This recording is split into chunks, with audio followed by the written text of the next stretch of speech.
মা মানে শুধু জন্ম দেওয়া না। মা মানে সকালবেলা চুলে বিলি কেটে ঘুম থেকে ওঠ বলা। মা মানে নিজের প্লেটে কম খেয়ে তোমার প্লেটটা ভরে দেওয়া।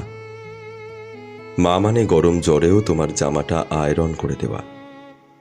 মা মানে নিজের কান্না লুকিয়ে তোমার হাসির জন্য দিনভর নাটক করা।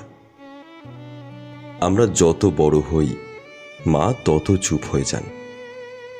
একসময় যিনি আমাদের স্নান করিয়ে খাবার খাইয়ে ঘুম পাড়াতেন, আজ তাকে আমরা বলে বসি, মা একটু চুপ করে থাকো না।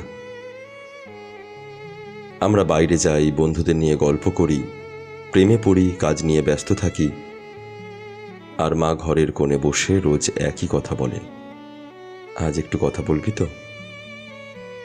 মা বারবার জিজ্ঞেস করেন, খেয়েছিস? তুমি রেগে গিয়ে বলো, মা প্রতিদিন এক কথা ভালো লাগে না। কিন্তু মা জানে তোমায় জিজ্ঞেস না করলে দিনটা অসম্পূর্ণ থেকে যাবে।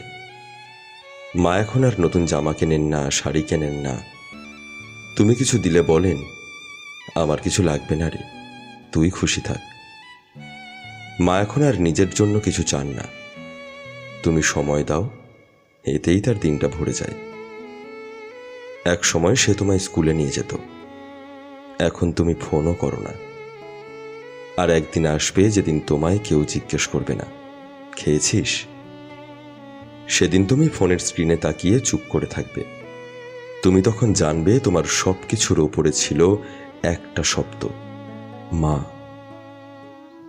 মা চলে গেলে কেউ বুঝবে না তোমার মনটা কেন আর আগের মতো হাসে না, তোমার ঘরের চা কেন আর গন্ধ ছড়ায় না, তোমার প্রিয় গান শুনে চোখে জল আসে কেন।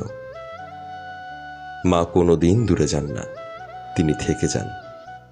তোমার হাতের লেখা ঠিক করে দেওয়া খাতায়, তোমার মোজার ভেতরে রাখা 10 টাকার নোটে, তোমার চুলের মধ্যে থাকা মেঘের গন্ধে, আর সবচেয়ে বেশি তোমার নিঃশব্দ চোখের জলে। ভিডিওটি ভালো লাগলে তোমার মায়ের সাথে, তোমার বন্ধুদের সাথে শেয়ার করো।